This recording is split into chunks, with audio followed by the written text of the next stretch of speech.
বা যারা ভেরিফিশিয়ার মানে মালিক, যারা মালিকের অধীনে নাইগা, বাইরে আউটসাইডে কাজ করে, ঠিক আছে, খবর নিয়ে দেখেন এখন জীবনটা কেমনে কাটে। আপনারা হয়তো বা দেশের থেকে বোঝেন না যে কিভাবে ইনকাম করে, কিভাবে টাকা কামায়, কতটা কষ্ট করে। দেশের থেকে মানুষ বুঝতেই চায় না যে বিদেশে প্রবাসে পুরুষ মানুষ কতটা কষ্ট করে। তাদের অভিযোগই থাকে অভিযোগ আর অভিমান, অভিযোগ আর অভিমান।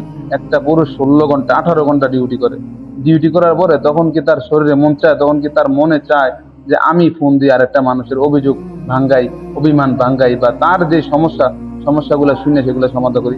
তখন কি তার সেই সিচুয়েশন থাকে? সকাল 8টা বাজে আসে, সকাল 6টা বাজে আসে, রাইতের 11টা 12টা বাজে যায়, রুমে যেতে পারে না।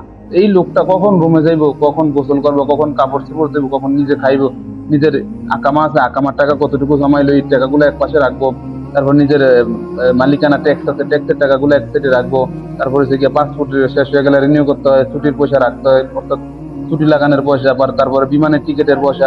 এগুলো তো অল্প অল্প করেই তো মানে জমাইতে একটা প্রবাসের, মানে একটা প্রবাসী জীবনের যারা থাকে প্রবাসী তাদের তো এইভাবেই জমাইতে হয় নাকি, এছাড়া তার উপায় নাকি? তাহলে ওই মানুষটারে তারপর কাজের একটা টেনশন থাকে।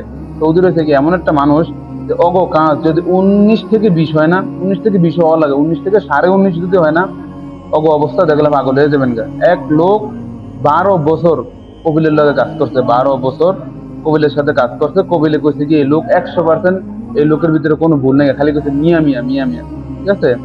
একদিন একদিন খালি যায় নাই, ফোন দিছে ইয়া করছে, আমার গোডাউনে মাল আছে, মালটি নামাই দিয়ে দা।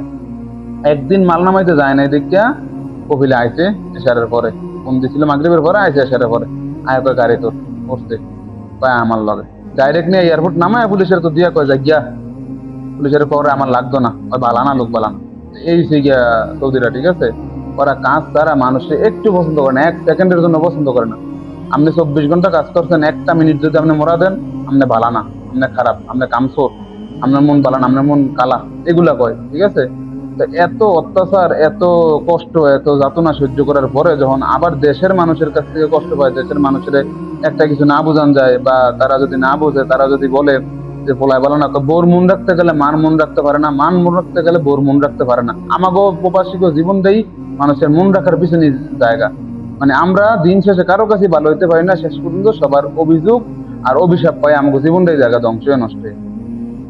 তো দেশে যারা থাকেন সবার কাছে আমার একটা অনুরোধ, প্রবাসে যারা থাকে হোক সেটা আপনার ছেলে সন্তান বাবা যেই হোক, তাদের কদর করেন, তাদের মূল্য বোঝেন। এই টাকার মেশিন, এই মেশিন যদি একবার চলে যায় বা হারায় যায়, তখন বুঝবেন এই দুনিয়ার কষ্ট আর প্রখরতা কতটা কঠিন। তো সবাই ভালো থাকবেন, সুস্থ থাকবেন।